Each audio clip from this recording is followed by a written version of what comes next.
ओम नमः सिद्धेभ्यः, ओम नमः सिद्धेभ्यः, ओम नमः सिद्धेभ्यः।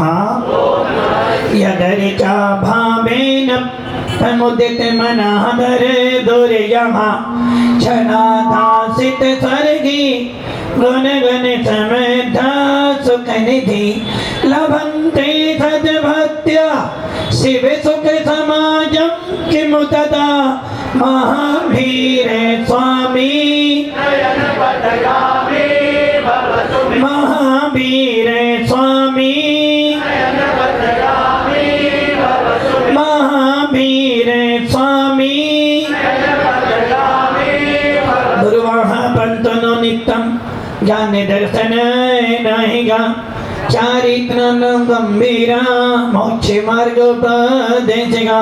पंच परमेष्टि भगवान की, एक आदिनाथ भगवान की, अंतिम सत्संगपति भगवान महावीर स्वामी की, आचार्य श्री कुंद कुंद भगवंत की, आचार्य श्री विमल सागर जी महाराज की, आचार्य गुरुदेव सनमती सागर जी महाराज की, 3 करोड़ 9 करोड़ मुनि राजों की, द्वादशा जिनवानी माता की। बोले परम पूज्य आचार्य सुंदर सागर जी महामुनि राज की, समस्त आचार्य संघ की जय कर गुरुदेव का। आप पूरे खड़े करो। जय कर गुरुदेव का, जय कर गुरुदेव का।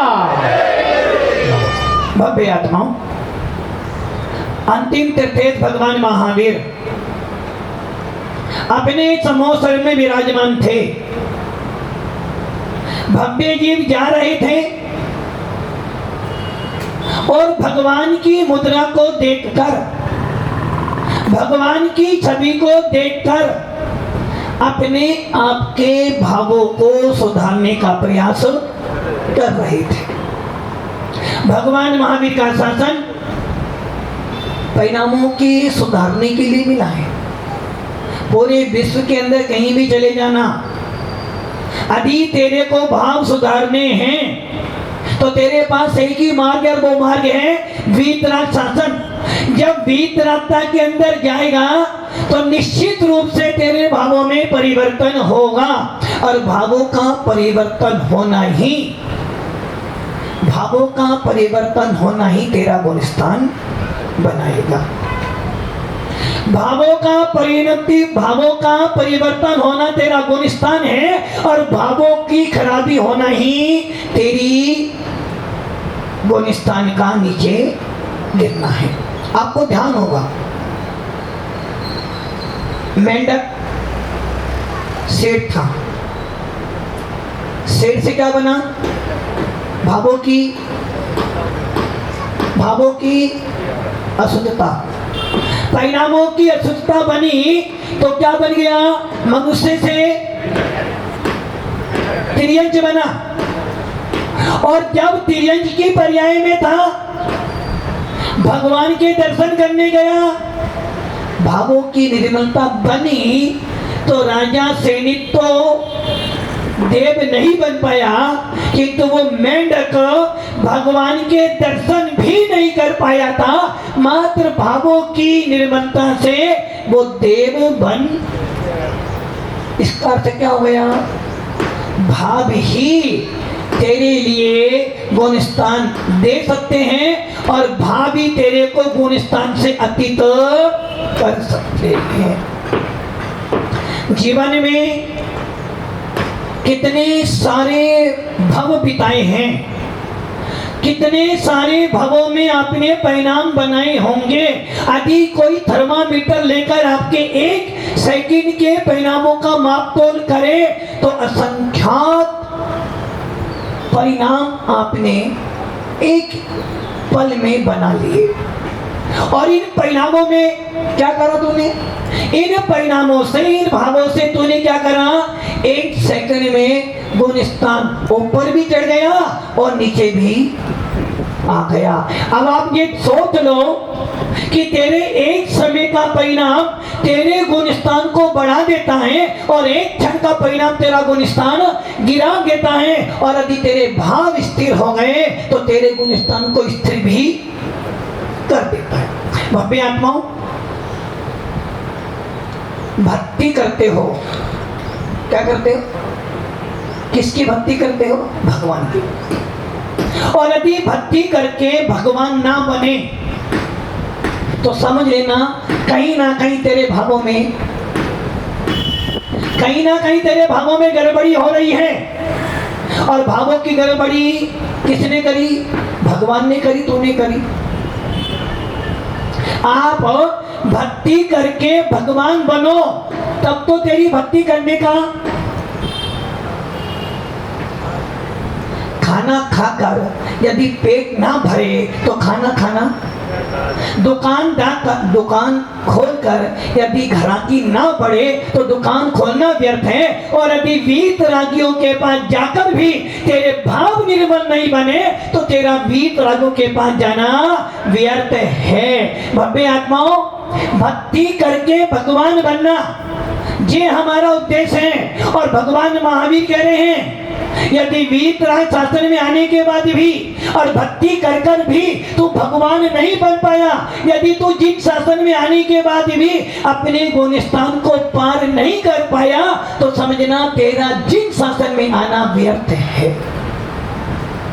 सवेरे से लेकर रात तक सारी क्रियाएं भावों से होती हैं। बिना भाव से तेरी कोई क्रिया, और जिनके भाव नहीं होते वो जीव भी नहीं होता है। मैंने बोला कि गुण स्थान सब कितना छोटा है। गुण और स्थान दो शब्द से बना, गुण और स्थान। गुण मैंने भाव, स्थान मैंने रहने वाला। अब ये चिंतन करना आपको गुण स्थान किसका होगा। 6 द्रव्य आपके पास, जीव, पुद्गल, धर्म, अधर्म, आकाश और काल। 7 तत्व भी हैं, जीव, अजीव, आश्रम, बंध, संबंध, निजरा, मोक्ष। अब ये सोचना आपको गुण स्थान किसका होगा। कि गुण स्थान क्या है? गुण प्लस स्थान। गुण मैंने भाव और स्थान में रहने वाला। जिस जो भावों में रहता है या जो भावों में रहना चाहता है उसका गुण स्थान होता है। अब आपको ये सोचना है गुण स्थान किसका होगा। आपका होगा या मेरा होगा? जीव का होगा, पुद्गल का होगा। क्यों भाई? आखिर गुण स्थान जीव का ही क्यों होगा? जो कि भाव मात्र जीव के ही होते हैं, गुण स्थान मात्र जीव का ही होता है। गुण तो प्रत्येक द्रव्य में है। पुद्गल में भी गुण हैं, स्पर्श, रस, गंध, वर्ण। धर्म के अंदर भी गुण हैं, आकाश में भी गुण हैं। बिना गुण की कोई वस्तु होती ही नहीं। आप में गुण है, गुण है। गुलाब भी गुण है। कौन से गुण है? नहीं, भाव तो है, गुण कौन से हैं? अरे भैया, यदि मैं आत्मा हूं तो मेरी आत्मा के अंदर भाव जरूर होंगे, क्योंकि बिना आत्मा के भाव हो नहीं सकते। और भाव मात्र जीव तत्व के ही होते हैं। भाव किसके बनेंगे? जीव के ही बनेंगे। जब गुण स्थान जीव का है तो भाव भी। कौन सा गुण स्थान है आपका? अभी तो हम ये समझ ही नहीं पाए कि गुण स्थान बनता किससे। आखिर गुण स्थान बना किससे आपका? तो आचार्य भगवंत नेमीचंद जी सिद्धांत चक्रवर्ती देव, जिन्होंने जीव कांड लिखा। क्या लिखा? जीव कांड। जीव कांड, जीव मैंने आत्माया और कांड मैंने क्रिया। आपने कभी वो देखा होगा गन्ना, गन्ना देखा ना? गन्ना के अंदर बीच बीच में क्या होते हैं? पोर होते हैं, पोर, जिन्हें कांड कहते हैं। वैसे ही जीव कांड, कांड मैंने अधिकार, जिसमें जीव के अधिकारों का वर्णन किया गया हो, जिसमें जीव की चर्चा की गई हो, जिसमें जीव को दिखलाया गया हो, उसे जीव कांड कहते हैं। अर्थात आचार्य भगवंतों ने जीव के 20 अधिकार बतलाए हैं। गुण जीवा पज्जति पाना सन्नाए मंगना होया उब ओ गोविये कंसो बीसम तो परुपणा हो दी। 20 परुपणा बताई है और उसके बाद 2 परुपणा और दी, गोनिस्तान और मारगणा। इस प्रकार कुल मिलाकर 22 परुपणा के अंदर आचार्य भगवत ने 22 अधिकारों के द्वारा जीव की चर्चा की है और फिर संक्षेप कर करके कि भैया आज के पंचम काल के व्यक्ति के पास समय कम है। जैसे आप पढ़ते ना, देव पूजा गुरुपाति स्वाध्याय सही मातपा गानस चेती घस्ता नाम सत्कर्मानी। कितने कर्तव्य आपके? कितने कर्तव्य? 6। कितने करते हो? तो आचार्य कौन कौन स्वामी जानते थे कि पंचम काल के श्रावक के पास में क्या ही होगा? धर्म करने के लिए समय नहीं मिलेगा, अपनी आत्मा की चर्चा करने के लिए धर्म नहीं मिलेगा, किंतु प्रपंच करने का समय जरूर मिलेगा। स्वाध्याय करने के लिए, साधु संगति करने के लिए तो लाख बार समय निकालना पड़ता है, किंतु विषय कसायों में जाने के लिए समय अपने आप निकल जाता है। इसलिए कुंद स्वामी ने सोचा भैया श्रावक के पास समय नहीं, चलो अपन क्या कर लें, 2 ही कर्तव्य बोलते, देव पूजा और गुरु उपासना। वैसे ही आचार्य नेमीचंद भगवंत कह रहे हैं भैया तू ज्यादा मत जान, 2 बात जान ले, एक गुणस्थान जान ले और एक मार्गणा जान ले। गुणस्थान में एक गुणस्थान रह जाएंगे और सारी मार्गणाओं के अंदर मार्गणा सम्मिलित हो जाएंगे। इसलिए 2 चीज जान ले, गुणस्थान और मार्गणा। यदि तूने गुणस्थान जान लिया तो तुझे मांगना का बोध हो जाएगा। यदि तूने अपने भावों को जान लिया, किसी को जानो ना जानो किंतु अपने आप को, और आप क्या कर रहे हो, अपने आप को जानो ना जानो किंतु सामने वाले को जरूर जानू। अपने बारे में सोचो ना सोचो तो सामने वाले के बारे में जरूर सोचो। मेरा भला हो ना हो किंतु सामने वाले का तो मेरे कब बोले, देखो अपने आप ही कह रहे हो, मेरा भला हो ना हो किंतु सामने वाले का बुरा तो जरूर करूंगा। मैं भले नरक चला जाऊं कोई फर्क नहीं, किंतु सामने वाले को भी नरक जाकर तो, इसका मतलब क्या हुआ, तू अपने परिणामों की गंदगी कर कर कर सामने वाले को नहीं गिरा रहा बल्कि अपने आप का गुणस्थान गिरा रहा है।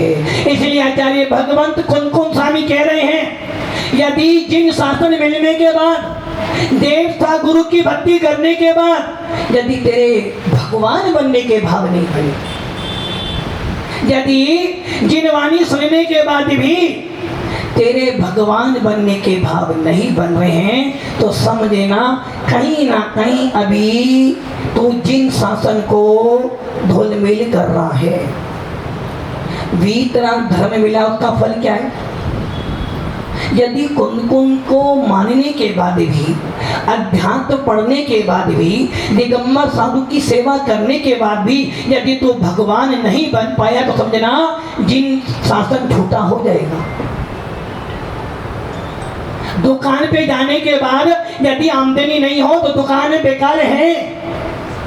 खाना खाने के बाद यदि पेट ना भरे तो समझना खाना व्यर्थ है। वैसे ही जिन शासन में आने के बाद यदि तू भगवान नहीं बन पाया तो वीतराग शासन झूठा हो जाएगा। क्या वीतराग शासन झूठा है? क्या तुम्हारा धर्म झूठा है क्या?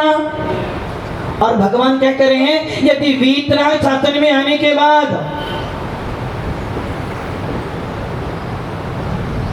सुनो भैया, वीतराग शासन में आने के बाद तेरे भाव भगवान बनने के नहीं बने तो लोग कहेंगे देखो कैसा ज्ञानी है, ज्ञान शासन में होने के बाद भी कुछ नहीं कर पाया। अरे ज्ञान शासन में होने के बाद अपने भाव नहीं बना पाया, और यदि भाव नहीं बना पाया तो कैसे भगवान बनेगा? भगवान बनने के लिए भाव बनाने पड़ते हैं और भाव बनाने के लिए गुणस्थान पार करने।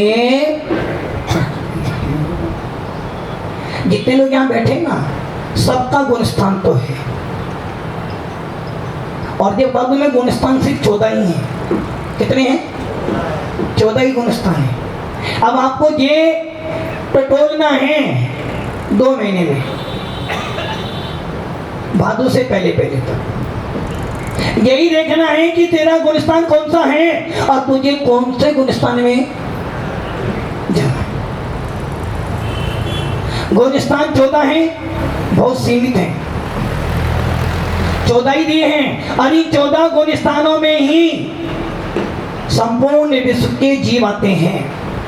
इन 14 गुलिस्तानों के अंदर ही तेरा मिथ्यात्व है और तेरा सन्मित्व है। इन 14 गुलिस्तानों में ही मुनिराज हैं, सदावक हैं। इन्हीं 14 गुलिस्तानों में केवली हैं और इन्हीं 14 गुलिस्तानों में अवधि ज्ञानी मने परिज्ञानी मुनिराज हैं। इन्हीं 14 गुलिस्तानों में आरिका माता जी हैं। इन्हीं 14 गुलिस्तानों में छुल्ला केलक हैं और इन्हीं 14 गुलिस्तानों में अनंत भगवान हैं और इन्हीं 14 गुलिस्तानों में तुम्हारा भी नंबर।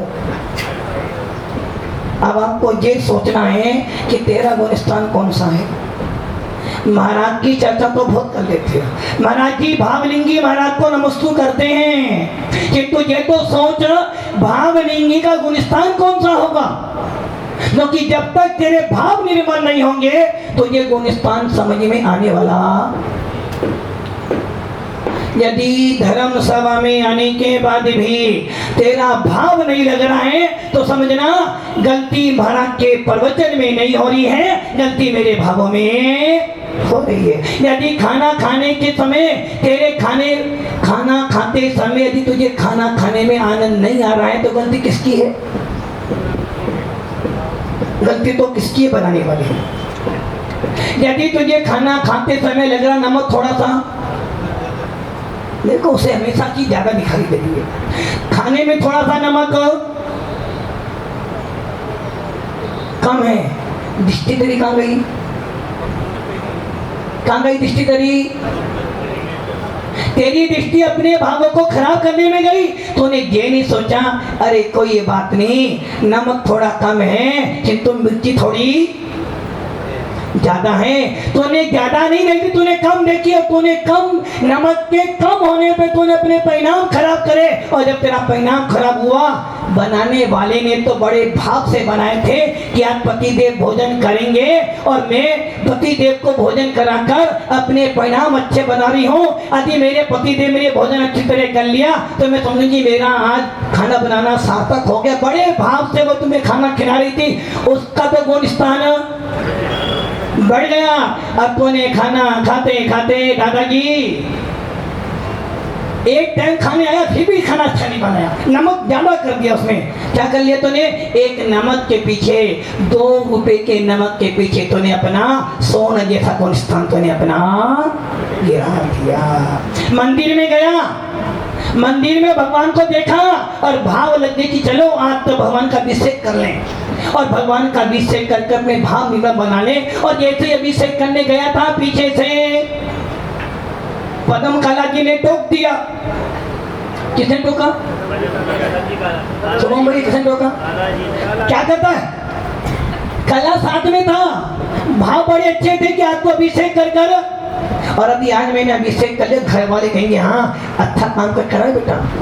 और जैसे ही पदम काला जी ने एक शब्द बोला, कलश तो हाथ में था, सामने भगवान भी थे, बस अब अभिषेक कर तो रहे किंतु भावों में गिरावट। अरे पदम काला का एक शब्द पदम काला का गुणस्थान गिरा सकता था, किंतु ने पदम काला के शब्द को सुनकर अपना गुणस्थान।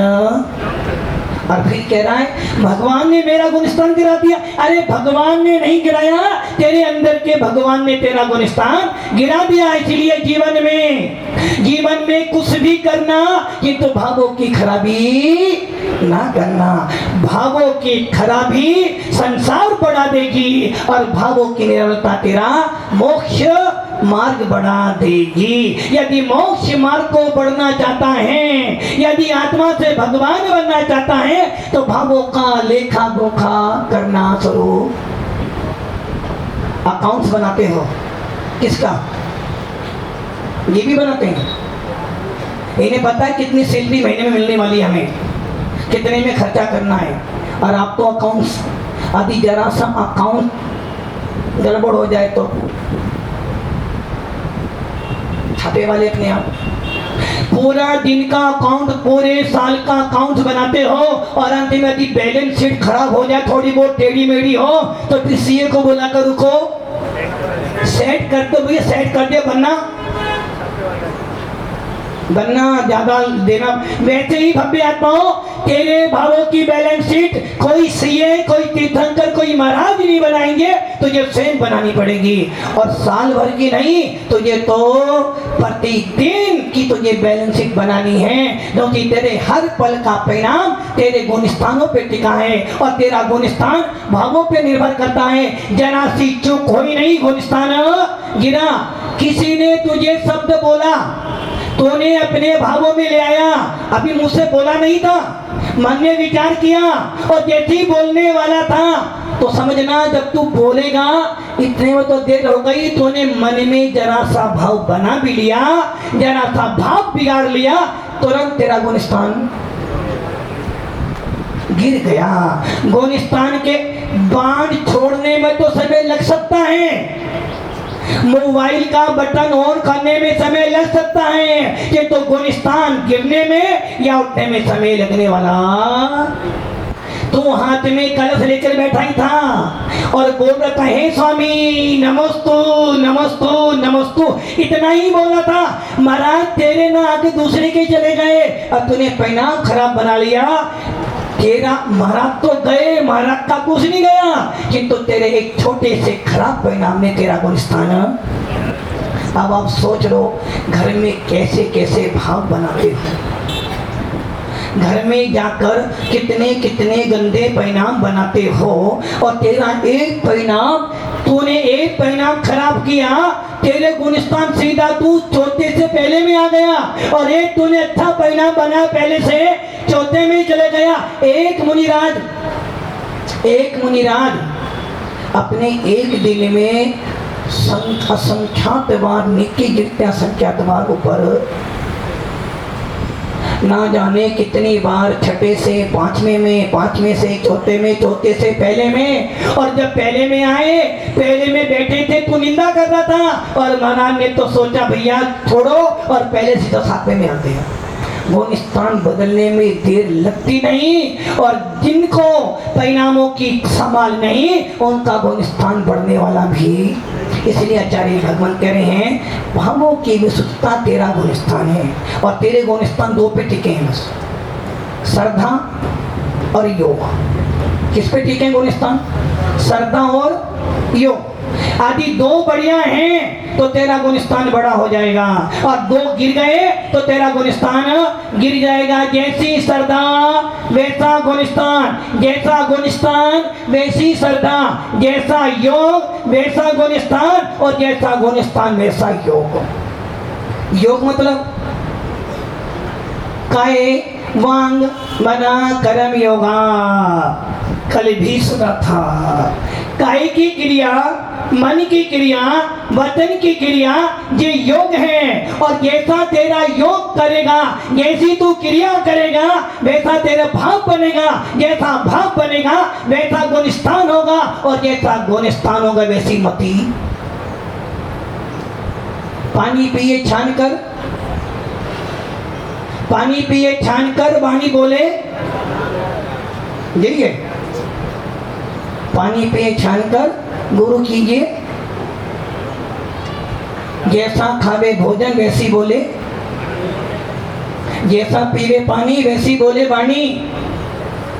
इसलिए पानी छानकर पीता है जैन व्यक्ति, क्यों से पता है पानी छानकर पीऊंगा तो कम से कम मेरी वाणी अच्छी निकलेगी। वैसे ही ये ध्यान रखना, तेरी श्रद्धा जैसी होगी वैसा तेरा गुणस्थान होगा, और जैसी तेरी क्रिया होगी वैसा तेरा गुणस्थान होगा। यदि तूने मन वतन कह की क्रिया गलत की है तो तेरा गुणस्थान गिरेगा। महाराज जी हम तो कोई क्रिया करते ही नहीं, हम तो चुपचाप बैठे थे। महाराज जी वो इतना बोल गया, इतना बोल गया, इतना बोल गया, 2 घंटे बोला, मैंने एक शब्द नहीं बोला। किंतु तूने शब्द तो एक नहीं बोला, किंतु अंदर ही अंदर देख लूंगा, सुबह भैया देख लूंगा, कोई बात नहीं, आज तो महाराज छोड़ रहा हूँ, किंतु कल देखूंगा। कोई बात नहीं, आज नहीं आए महाराज, कोई बात नहीं, कल तो छोड़ने वाला ही नहीं। उसने तो 2 घंटे ही बोला था, तूने तो पूरे 24 घंटे अंदर ही अंदर परिणाम खराब बने, तो समझना तेरा गुणस्थान क्या हो जाएगा। क्रिया करना ही योग नहीं है, अंदर जो परिस्पंद हो रहा है, जो हलन चलन हो रही है, यहाँ बैठे तो हो, किंतु यहाँ बैठने के बाद भी तेरा गुणस्थान 14वां हो सकता है। पहला,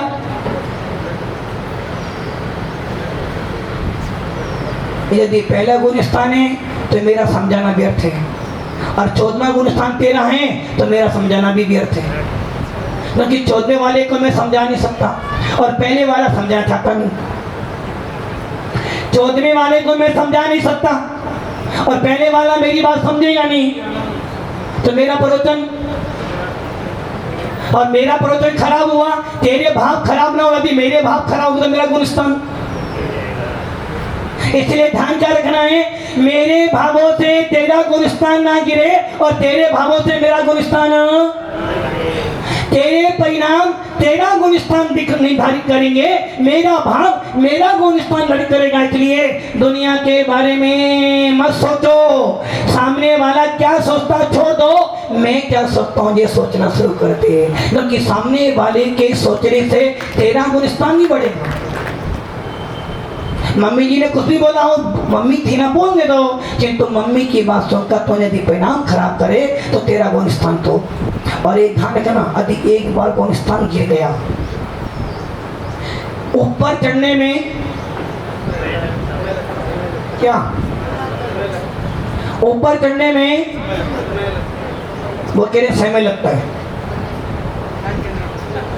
समय लगता है। अरे ऊपर चढ़ने में बड़े अच्छे भाव बनाने पड़ते हैं। जब एक बूढ़ा व्यक्ति सीढ़ी चढ़ता है ना, बड़ी मेहनत चढ़नी पड़ती है। शिखर जी जाते हो, कितना किलोमीटर, 9 किलोमीटर ऊपर चढ़ना पड़ता है, हाथ में लाठी भी है, पसीना भी आ रहा है, चढ़े जा रहे हो, कब आएगा कब आएगा कब आएगा कब आएगा, चले जा रहे हो चले जा रहे हो। चढ़ते समय मेहनत भी करी और परिणाम भी अच्छे बनाए। चढ़ने में लगे थे 6 घंटे, उतरने में दौड़े दौड़े चले आ रहे हो। वैसे ही गुणस्थान बढ़ाने में समय लगता है, किंतु गिराने में समय नहीं लगता है। मकान बनाने में साल 2 साल 3 साल बीत जाते हैं, किंतु तोड़ने में 1 घंटे में बुलडोजर आया, पूरा का पूरा मैदान कर दिया। वैसे ही भव्य आत्माओं, गुणस्थान बढ़ाने में, गुणस्थान चढ़ने में सालों बीत जाते हैं, किंतु गिरने के लिए एक समय ही लगता। इसलिए मेहनत किसमें करनी है, घटाने में, क्या बढ़ाने में। अरे गुणस्थान नहीं बढ़ाना, वो तो पोगली का गुणस्थान नहीं बढ़ाना हमें। यदि गुणस्थान बढ़ाएगा तो घूमता रहेगा, गुणस्थान नहीं बढ़ाना, हमें तो भाव बढ़ाने हैं। भाव बढ़ जाएगा तो गुणस्थान अपने आप। और तुम क्या कर रहे हो, अभी आज सोने का भाव बढ़ जाए तो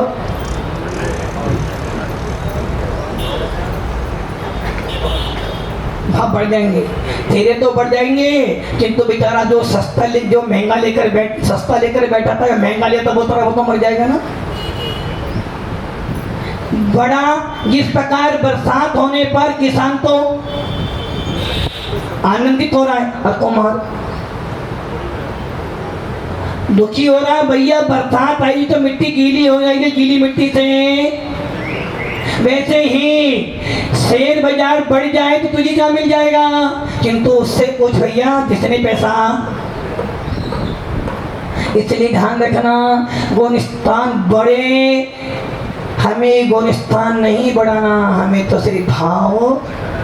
और ये ध्यान रखना, सिर्फ 2 ही चीजें गुणस्थान में, एक श्रद्धा और एक योग। अब आप सोचे ना, तेरा गुणस्थान किसी के ऊपर आश्रित नहीं है, तेरा गुणस्थान किसी के ऊपर आश्रित नहीं है, तेरा गुणस्थान मात्र 2 पे आश्रित है, श्रद्धा और योग। और योग का अर्थ है परिस्पंद, और श्रद्धा मतलब भाव।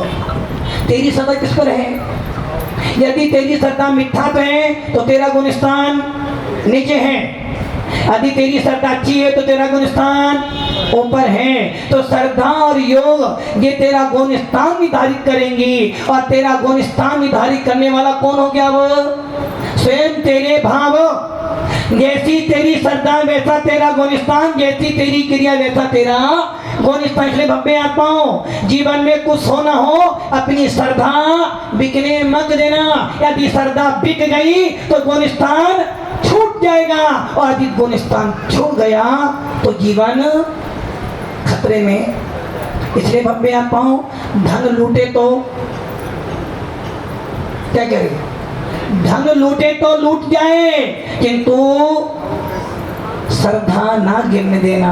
और आप कह रहे हो महाराज श्रद्धा जाए तो जाए, किंतु धन नहीं जाना चाहिए।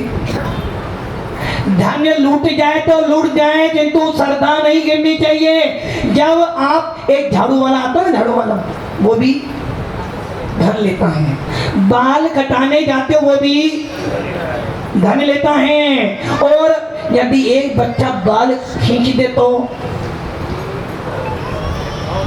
आंखों से आंसू आते हैं। जिन बालों को तूने संवारा था, उन बालों को कटाने के लिए तुझे पैसे देने पड़ते हैं। भैया, बाल कहीं भी कटाया जा सकता है, धन कहीं भी दिया जा सकता है, किंतु श्रद्धा हर स्थान पर नहीं दी जाती है। यदि एक बार श्रद्धा बिगड़ गई तो गुणस्थान बिगड़ जाएगा, और गुणस्थान बिगड़ गया तो तेरे अनंत भव बिगड़ जाएंगे। इसलिए ध्यान रखना, श्रद्धा और योग तेरा गुणस्थान निर्धारित करेंगी, और श्रद्धा योग तेरे ऊपर आश्रित है। मेरा गुणस्थान किसी भगवान के ऊपर आश्रित नहीं, मेरा गुणस्थान मेरे ऊपर आश्रित है। महाराज नाराज हो जाए तो हो जाए, महाराज नाराज हो तो हो जाए, भगवान रूठे तो रूठ जाए, और घर छूटे तो छूट जाए, किंतु मेरा भाव ना बिगड़े। यदि मेरा भाव बिगड़ गया, महाराज अच्छे हैं, परिवार अच्छा है, किंतु मेरा भाव खराब है, तो मेरा गुणस्थान खराब हो जाएगा। और यदि मेरा गुणस्थान खराब हो गया तो तीर्थंकर भी मेरा गुणस्थान बढ़ा नहीं सकते। बेटा माने तो अच्छा, ना माने तो बढ़िया, किंतु बेटे के पीछे अपना गुणस्थान मत गिरा देना। भव्य आत्माओं, आज का पावन दिवस, आज है सावन बदी पंचमी। आज का दिन अंतिम दिन है। आज